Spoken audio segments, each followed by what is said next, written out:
It is July the 19th, 2025. I'm Chris, and this is the future of photography. The future of photography.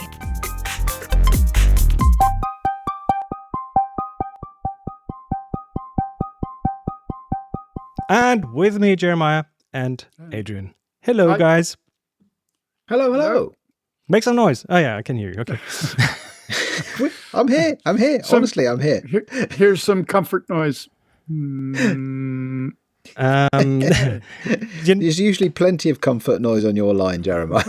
or discomfort noise, yeah, as the case may be. But we're quiet today. Do you guys take a guess which of our episodes is the one that has the most views on the YouTubes? Oh, I don't know, actually. I don't look at that sort of thing. We do this just for fun, don't we? We do this for fun. We don't do this for, well, at least not yet. But we have a YouTube channel. Those who listen, who don't know that, and for a couple of years we have had more than a couple of years we recorded the episodes while being on camera. We show things on there. And this has never been like the main thing. We have some episodes that have, I don't know, 30 views, 50 views. I mean, this is really the video part is just there just for the fun of it. And I do another podcast that I also do on video, which is Happy Shooting, my German photo podcast. And just a while ago, people started talking about shorts, and you have to make shorts as a YouTuber. And I always kind of refused to look into that because why should I? What's that good for? But we do have shorts now, and for both of these shows, and so. Let's go through this. Why do we do the shorts? And especially, how do we make the shorts? Because that's kind of the thing what this episode is about, if you've read the title. So shorts. What's most popular? Oh, which one? Yeah, I was gonna get to that. I thought it was because we had shorts for it. I don't think that is true. The second last episode about UV printing is the one that has like a tenfold the views from the others. And probably it's one of our most negative. Oh, yes. Well, the last one, the Hopium one, it's a little dig there, you know. But interesting enough, that's when we started making the shorts, and it ended up getting like 10 times the views. And but the last week's one, the FOMO as a Biz model, episode 352, where we talk about Hopium, that one is back to where we were before, despite it having shorts. So I guess it's just the topic of UV printing, which was kind of interesting for people. We'll see where this goes. But so what are shorts? YouTube's answer to TikTok, pretty much, right? TikTok established this timeline where you don't have to subscribe to anything. You don't have to manage what you see. It gets curated for you. So by it watches you while you watch, not to the camera, but it watches how long you watch something before you swipe away, and lots of other signals, and it deducts from that what you like, what works for you, what makes you stick with a video. So you have an automated AI curated feed for you, and videos on a YouTube short works pretty much the same way. They're typically under a minute. At this point, they can be up to 3 minutes long. So we're getting like long shorts with 3 minutes. But yeah, so shorts. We've made shorts, and why would we make shorts? Any guesses? To attract a younger generation of people who don't have the concentration span for a full podcast. That might be part of it. I hope that doesn't Possibly get into a short. trailer. So it is certainly not for monetization. We're not making any money on this podcast anyway, and none on the shorts. But it gives you visibility outside of your bubble, outside of what the people who have subscribed to you. If you've ever swiped through the shorts, you get stuff that you have never seen before. So it's a discovery mechanism. So what is a TFOP short? If you look at the different shorts, they are all different. Some are just talking heads. Some have cuts in them and B-roll and are highly edited.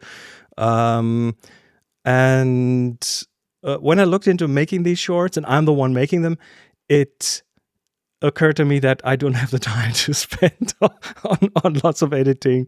So I made the executive decision, simple, vertical video. They're all vertical video.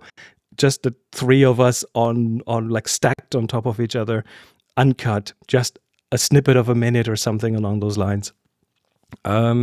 Animated captions, like karaoke captions. You need those because turns out a lot of people have shorts on without the sound. So there's muted watching, and a lot of people watch them with sound but still read. So there's something to be said about bouncing words on the screen. And the main goal is to not get forgotten, to grow our audience if we can, to get new people in front of our video. Can you put those the language banners across multiple languages? So, in other words, just get a German version, a French version, a Chinese version. And there is YouTube now has auto dubbing, which means you can enable that. I'm not sure if we can do this on the TFOP channel just yet. We might be too small for that. But on Happy Shooting, I can do it. And when you enable auto dubbing, I don't know if this works for shorts. I would think it does.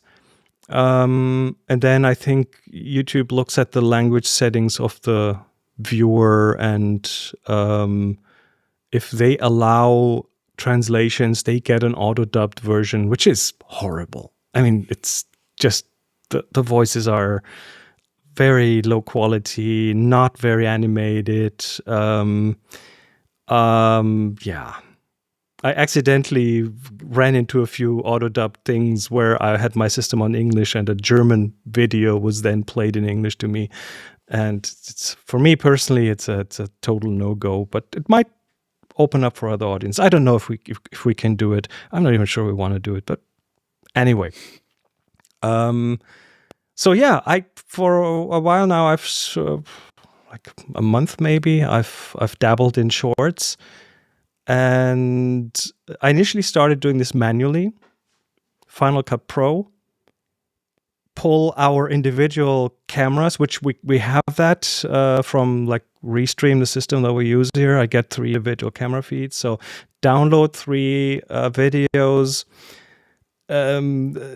stack them on top of each other vertically. Final Cut Pro, again, it's a manual process. Find segments, which is by far the longest bit, where you have to go through and maybe remember what you talked about when. And I ended up looking at the waveforms of the sound, and where we got loudest, that's typically where we are most animated, and that might be something that's interesting. So it's a mixture of visual and so on. Generate captions. There's no way to do this manually. There's like plugins now that do that for you. They use Whisper for transcription, and then they make these animated captions, and so it's another thing that you have to run over each of those segments. And then you write the metadata. You need metadata for YouTube, so you write the titles, the descriptions, the tags, and let's say 10 segments maybe. That's everything times 10. And then you upload them, and then you manually add the metadata, the titles, the descriptions, the tags. When does the work begin? So And then you schedule them because you don't want to drop 10 shorts at once. You might want to stagger them over a few days, 3 a day or something like that. So that initially that easily took 4 hours, maybe. It's a lot of work. That's a lot of work. That's a lot of work. Now, what if you just could have an assistant do that? Not quite there yet. Not quite there yet. Because the second step was, I've done my fair share of like shell scripting on Unix and so on, and on macOS. So I thought about, hey, maybe some of these more cumbersome things, more boring things, I could write a script for that. So I wrote a script to stack the videos. There's a tool on every platform, everywhere you can get FFmpeg, which is a video processor, a programmatic video processor, so you can run things through it. And it's not fun to program because it's very cumbersome to get the right syntax and the right command line to get this going. Of course, that's where the AI comes in. You ask ChatGPT, hey, can you make me an FFmpeg command line to stack 3 videos? And then that worked relatively well. So got some iterations, and the third one was the charm. So that worked well. So I had a script to stack things. Segmentation, not so easy at that point. The captioning I could sort of semi-automate, again, with the help of the AI, come up with a script so I can drop 10 videos in that script, and it churns through and makes the captions. And then, of course, lots of manual checking.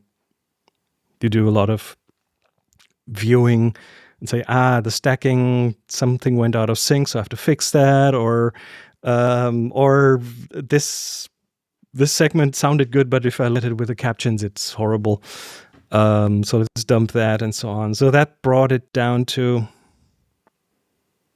3 hours maybe. So not much saved. Still and then a lot of work for 5 views. And then I had 5 days at my parents'.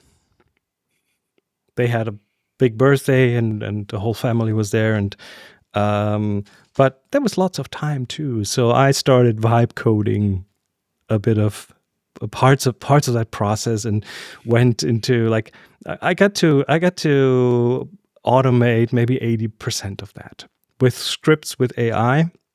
So I now have this. Initially, I had this script for stacking, and it could stack 3 or 2 talking heads if we have a show of just 2. It will make a transcription of the whole thing. Easy. Whisper does that. And if you know your way around the command line, it's easy to do. Whisper was too slow, though. But at that point, I figured out something about the new model from NVIDIA called Parakeet. And that is a transcription model that is like at least 10 times as fast and similar quality. And then came the big lift, and that was finding the segments. Because now you have a transcription of the whole thing. What do?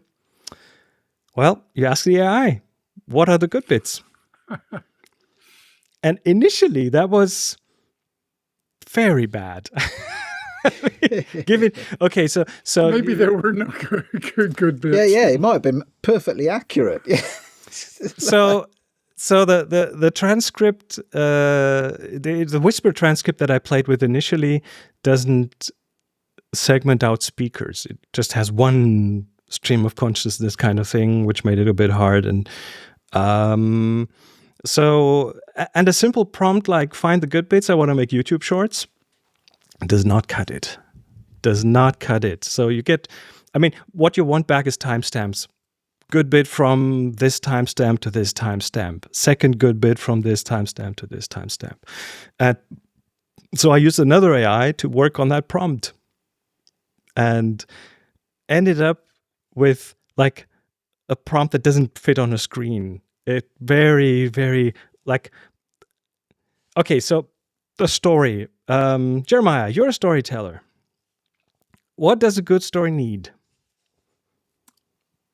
basically, a good story needs a great theme and generally characters to propel that theme.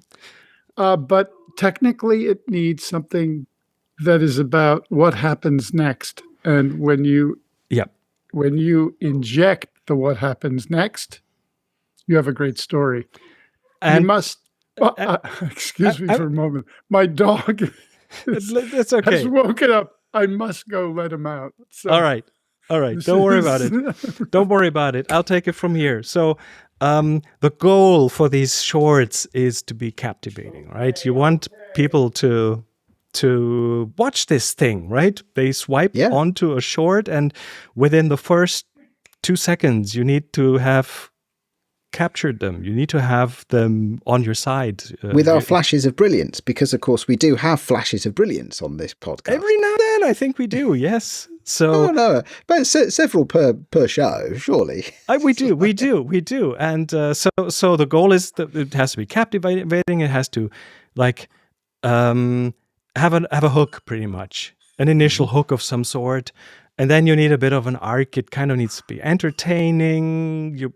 Or a bit you of have tension in there. Stories like a little bit of tension. A bit of tension, maybe a really good insight. Again, we're talking a minute, right? It's very short. Yeah. Maybe some personality. And then the dog. Is the dog saved? Jeremiah, how's the dog? I apologize. All right. So thought I could sneak through with him. Let me get you back on board. So we need a hook, because people within this minute, they have to be on board within a few seconds. Otherwise, they'll swipe away. You need an arc, a sort of an arc, something that's entertaining, maybe something that's insightful, maybe something that shows off some personality. And then at the end, you want kind of a payoff, kind of a satisfying resolution, a punchline, something like that. Maybe some good comedic timing. And so working with the AI to get to a prompt that does that for us that was the toughest part and it ended up being like over a page long, and lots of examples in it. What might be enticing? What might be a good hook? What kind of things are you looking for? And remember, it's only looking at the transcription. It doesn't look at the video itself. So it doesn't look at us making a weird face or having a funny hat on or something. It just has the text. So it was good enough. The results became good enough over time. So the result of that is timestamps and a list. That list gives me just something to read. Okay, this is funny because, or this is interesting because, a bit of a justification. And then extracting them from like the big video, the vertical video from the entire episode. The extraction, again, that is the FFmpeg thing. That's trivial. Does that even lossless, so no recompression. It just cuts them at the right spots in the video. And then the captioning. You see a lot of captions on these videos now, on these shorts, that are like a little animation, a little pop-up kind of thing. And most of those are like, you can buy this from a service. You can go to a service and pay them, $20 a month and have them do that for you. I thought, we can do this ourselves. So, again, with the help of AI, I went into, okay, how are we going to do this? And I found out that there is a format called ASS or AS, which is something comes from the fan sub community. So there are people out there who make subtitles for their favorite shows that don't have subtitles, or for languages and so on. So there's a whole community doing that. And they invented, or they developed a format that lets you like specify fonts and placement in the video and colors and animations and things. So you can make a real karaoke with a bouncing ball or something. You can do this in this format. And then FFmpeg, again, comes to the rescue because that reads this format and bakes it into the video. So, again, scriptable. And then, last but not least, a manual check and then upload. And don't upload manually. YouTube has an API. So with some, again, magic, because I would be able to figure out how to do this by reading the YouTube manuals for a day and testing and failing and testing again and changing things. Took me 10 minutes with the AI to interface the YouTube API and upload the whole thing programmatically, including the metadata, most of it, and even coming up with a schedule that staggers it over a few days. Question for you. Have Sure. you compared the results coding-wise with Gemini, Claude, ChatGPT, for Yes. example? Yes, I have. Because some of them, Claude does reasoning better than Chat. Chat has its advantages.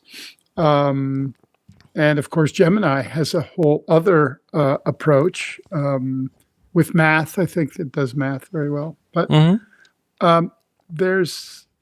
I always wonder what the difference, even in writing a single line of code and comparing it, same prompt, what's the difference in the code? How does that manifest in terms of the kind of extrapolation of the code with these different models? And those are only three. I mean, I'll talk about them. I'll talk about them, about the tools that I use and so on. But let me finish this part of the process, because you end up having several spots in this process with manual checking and looking at things and so on. But then I had a key epiphany, which is I can go through those things 2 or 3 times in the process and check and check and check, or I can just skip all these manual steps, tell it to make 15 segments, and then go through them at the end before the upload and ditch the 5 worst ones. Just by increasing the amount of output, I'm just increasing the chance of getting usable things. And so that's what I ended up doing. I built a script that kind of integrates all these tiny scripts, like an orchestrator that takes them and makes sure that the step before has been run and the step after it is not done yet, and so on, and tracks the progress and so on. And that script has an unattended mode, and I can just throw in our 3 videos and tell it, oh, make 15 segments, and I come back 20 minutes later and they're done. And then I review. It's not that different from, I mean, in terms of the base layer of a Midjourney generative piece, which initially just unquestioned will generate, say, 4 different versions of a prompt.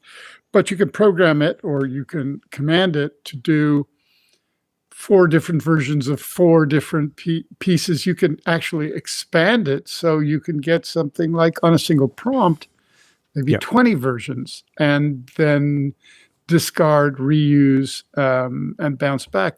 So, and that's taking a slightly different model, more visual, but the versioning of it, or the adjusting of it, can be, and you can program with, or command with weights.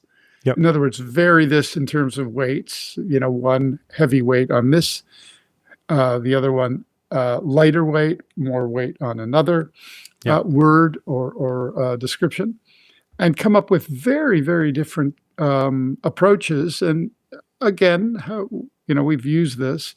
I would say, maybe initially 70% of it is not really great, but then 30% are worth working with. And then you and even that, I think you can get, once you train it for your own aesthetic or your own sensibility, it gets more and more accurate as you go. That's what I found when working on that big prompt to extract those, to find the good segments, or let's say to find segments that are in line with the goals of what I was looking for here. So in the end, now I have this thing. I throw 3 videos at it. Ideally, there are no breaks in the videos, as in someone had to reconnect because that creates a second one. If that's the case, I have to manually do something here. Or let out their dog. Oh, that one stays in. Good. That'll But be a short next week, Jeremiah. That's the most interesting Basically, point in the that's it. podcast. That I would not be surprised if it chose that thing, because the prompt is really a whopper and it includes unusual things happening. And we did see the dog walk across in the background of your shot as well. So that's something unusual. So I would imagine, So I imagine that the AI should pick up on there being something unusual going on, because instead of just three talking heads, there's a but dog. it's not watching. Exciting. It's not watching. It's It's just got the text. Okay. looking at the text. But I mean, just to give you an idea of the prompt, it has different categories. Like it calls them viral content triggers. I'm not sure we can go viral with what we do, but that's what it calls it. And I gave it the idea that I want this to be 70% about photography, the choice, and maybe 30% about personality. So in terms of the photography-focused things, it has an entire list of different examples. Like one would be visual reveals before and after. Look at this shot. Here's what happened. Technical breakthroughs. Moment when complex concept becomes simple. Gear reactions. Strong opinions. Surprising recommendations. Expensive mistakes. Behind the scenes. What clients or the audience never see. Professional secrets. Transformative stories, how photography changed someone's life or business, and so on and so on. And then it does the same for what defines a personality or a humor segment. Irreverent tangents, wild stories that showcase host personality, unexpected reactions, hosts going off script, genuine surprise or shock, and so on and so on. So that's amazing. That is amazing. I would love to take a moment. Actually, I would love to take a moment to take us on a tangent to make a complex subject quite simple right now, in both a clear and amusing way. Is that okay with you guys? I think you're trying to trigger. This is probably becoming a short. I think it might become a short. So, Chris, if it's not a short, it should be the subject of your next book, without question. I feel a book, if not a monograph. Gentlemen, are you trolling the AI right now? That's the big question. Only in a surprising way. Because these facts. I shouldn't have told you about the prompt. Amazing facts I've ever heard. I should not have told you about the prompt. Anyway, listen. More seriously, and not gaming the AI system. You talked a lot about the process there, Chris. Fascinating, right? And you shared with us some of the code of that prompt, and fascinating to me, because I'm behind the curve, or behind you two on the curve anyway, of the amount of effort I've put into learning AI. We should talk about the outcomes, right? We should talk about the content that gets generated, right? Because I've watched these things, right, and I'm genuinely pretty impressed, right? It's not bad, right? I mean, it could be better, but then on the other hand, what I like about these is, even though I tried to get it to start at the beginning of a sentence and end at the end of a sentence, it rarely ever does that. But that also gives it a feeling of you're stumbling into in an ongoing conversation, so you're kind of eavesdropping onto, just like we are. So indeed. The whole vibe coding thing, I have a few findings, because it is rarely enough to just tell it, I want XYZ, go. If you do that, any AI will end up in the weeds very quickly, because they are like, they're like a dog. Oh, a squirrel, look there. And then they go and do something else. So first of all, it helps if you have coding experience. Seriously. There are vibe coding systems out there. One is lovable.dev, which claims they can vibe code things that don't really need you to know a lot about coding. But then they will use their own backend system and so on. So they kind of lock you in with the system. What I was doing here is this thing should run on my laptop and it shouldn't be dependent on anything. Maybe the OpenAI API, but that's about it. The rest should run locally. So coding experience helps. Also helps if you understand the subject matter. like in this case, video production. You know the terms, you know what you're looking for. And it is like working with a junior developer who doesn't learn.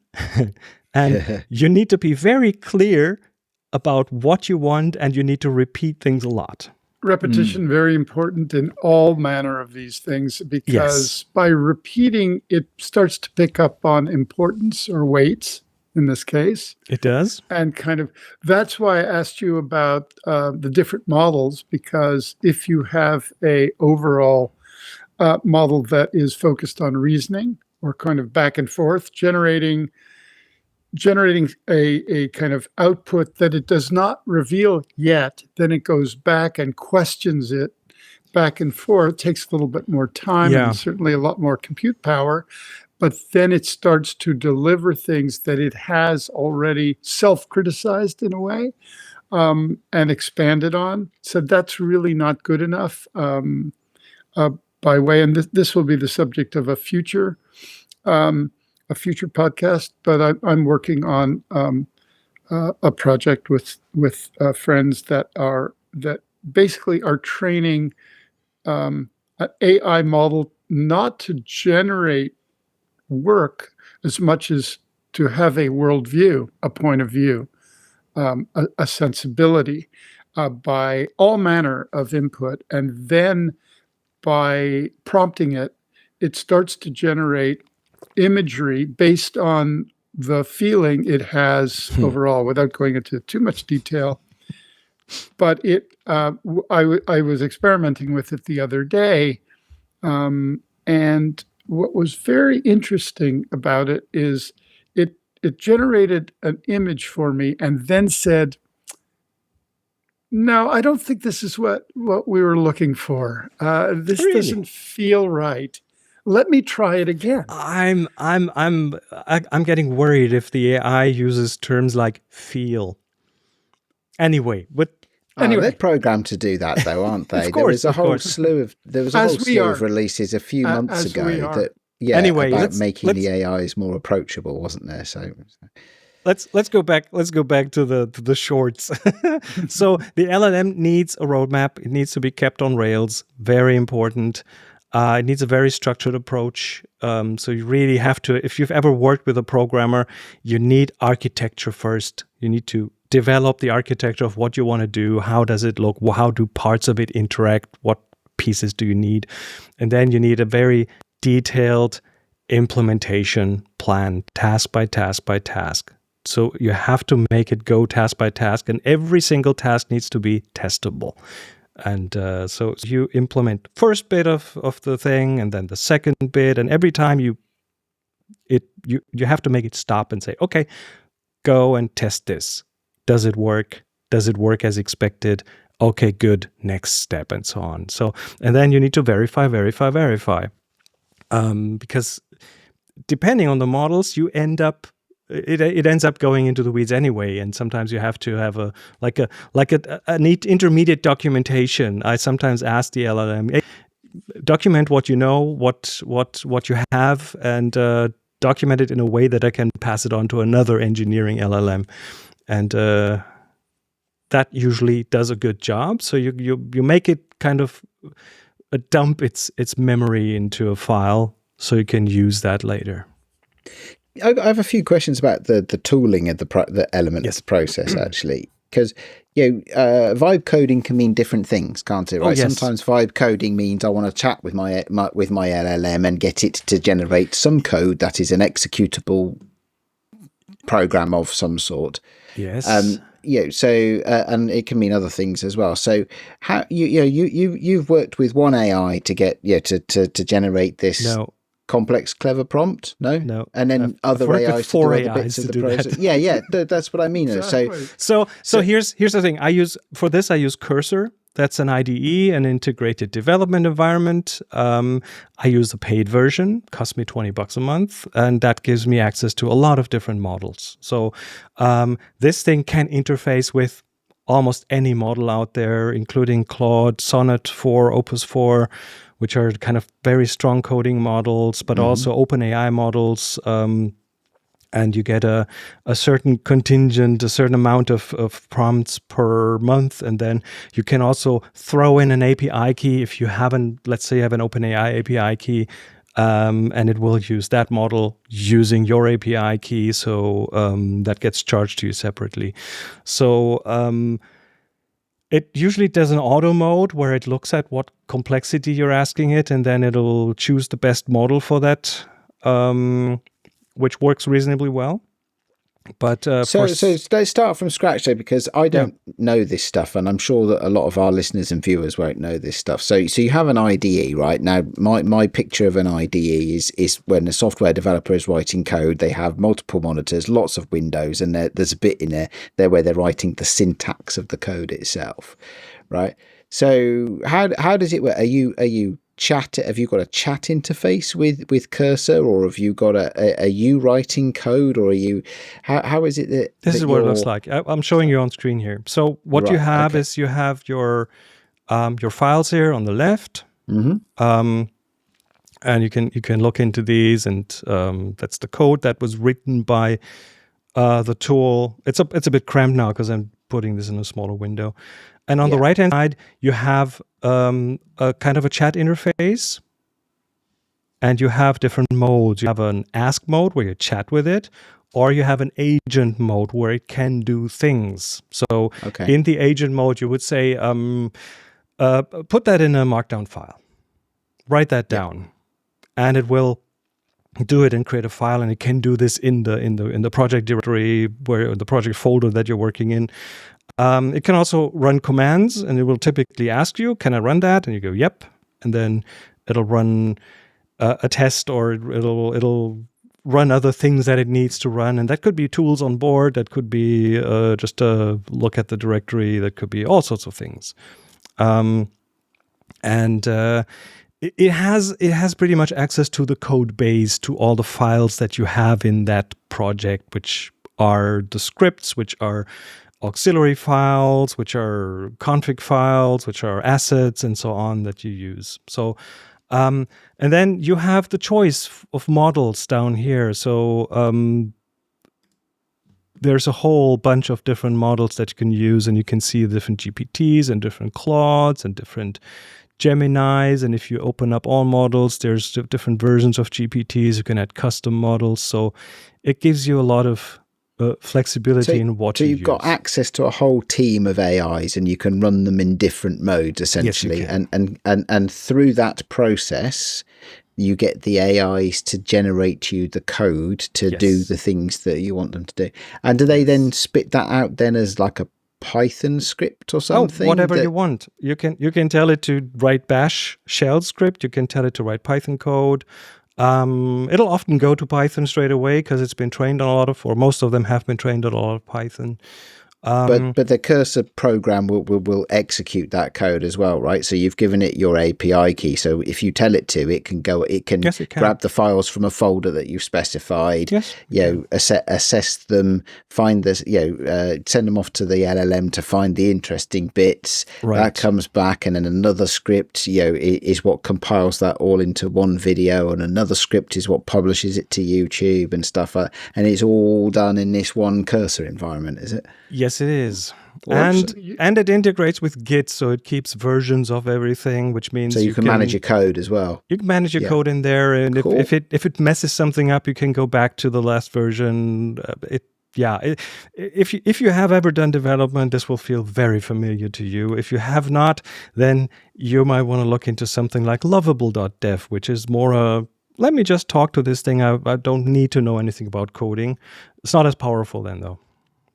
Will it be able to compare different strings, different lines written by different AIs, as I indicated before, and determine the difference between them in terms of output? It's coding and code is rarely absolute. It's like art. You have it's language. It's language. You have different ways to get to the same result. So rating that for which one is better or not. In some cases, it might be possible to do this objectively. In most cases, it's not. So if you just look at sort algorithms, yeah, those might be objective in terms of how fast they can sort through an amount of things, but then the whole environment changes and the results change again. So not necessarily, or the order. That it's not necessarily all black and white in here. And that's why the experience with coding will give you an edge, because you can tell, oh, that's not good, or this is not good. Now, I'm not a coder, but I have done my share of dabbling in code, so I have enough understanding to be dangerous. So anyway, this pretty much the environment, the different models that you have, they end up allowing you to come up with something, and then in the end this system ends up spitting out X shorts and for me to review, and then I go through them and I delete the ones I don't need, and the rest gets uploaded, and most of that is automated. So down from 4 hours for 10 shorts down to 15 minutes maybe, and that's pretty cool. And that's for 2 shows, so that will be 8 hours down to half an hour, once a week. Saves you a day a week. It does. What are you going to do with your extra day? I thought I'd spend more time gardening, but now it's more projects now. Yeah, but more projects. So instead of turning the handle on mechanical stuff, that you get to do more thought-provoking, creative stuff, right? The interesting thing with that is that it will automate away a certain level of development, but it will not, at least not for a foreseeable future, it will not automate the conceptualizing of things.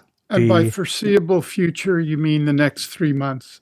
No, probably a bit longer. I've seen one. I have one quote that I saw today. Someone wrote, "To replace programmers with robots, clients will have to accurately describe what they want.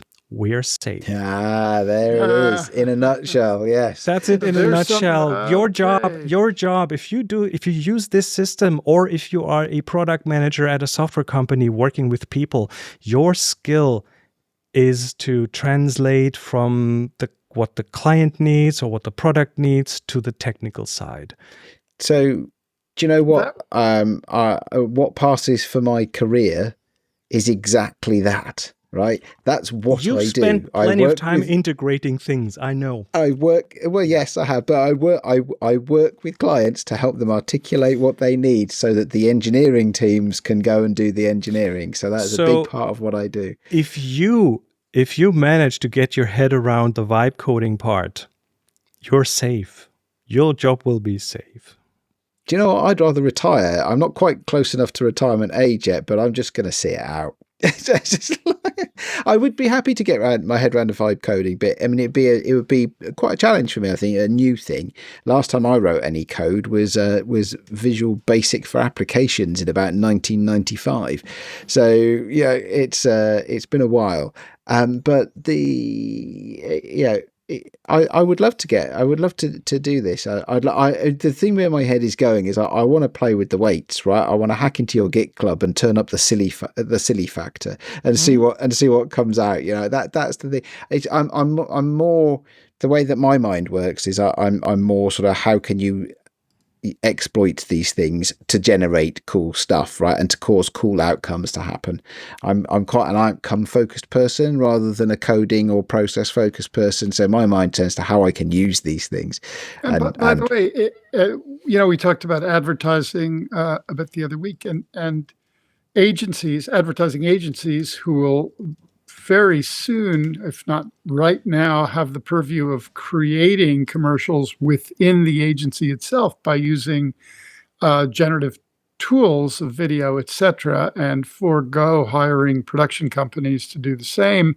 And that's true of music and the whole business of advertising, less quickly, certainly in films, television, but in advertising, I see that. So the role of the agency is going to be basically understanding the client's needs and then understanding where to place the commercials they generate.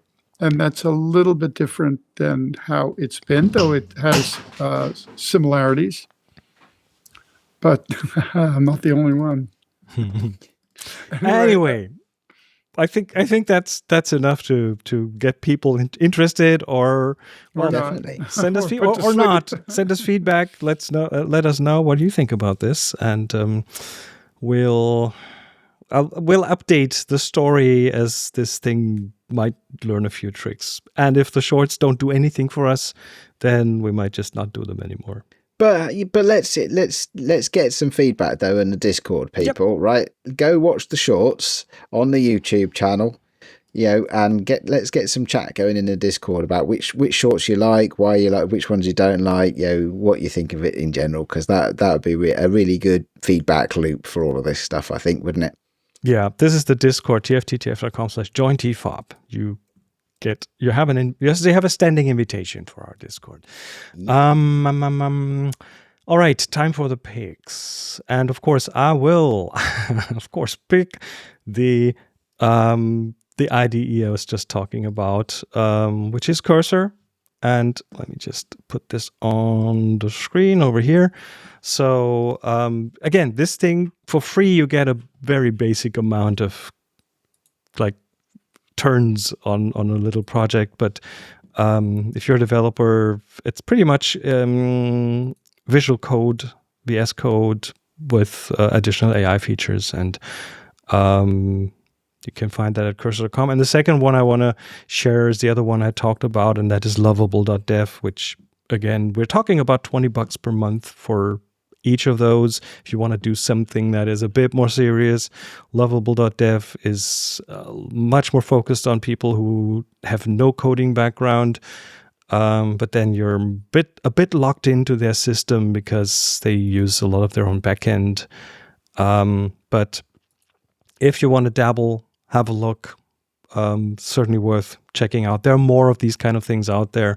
There's quite some competition these days, but those are the two ones that I would probably look at initially.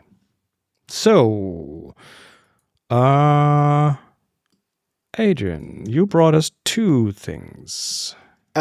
One photographer, two links, and forgive me in advance, everybody listening to this, but I probably am going to get the pronunciation of the name wrong. This is a Chilean photographer called Paz Errázuriz, and she has spent the last 50 years, amongst other things, documenting life in Chile, and especially through periods where Chile was actually a dictatorship.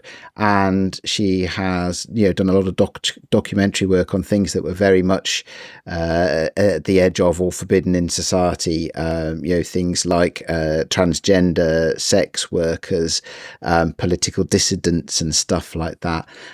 So check out the one link to her website, which has got a fascinating set of her work, loads and loads of stuff to explore, over a very long and distinguished career.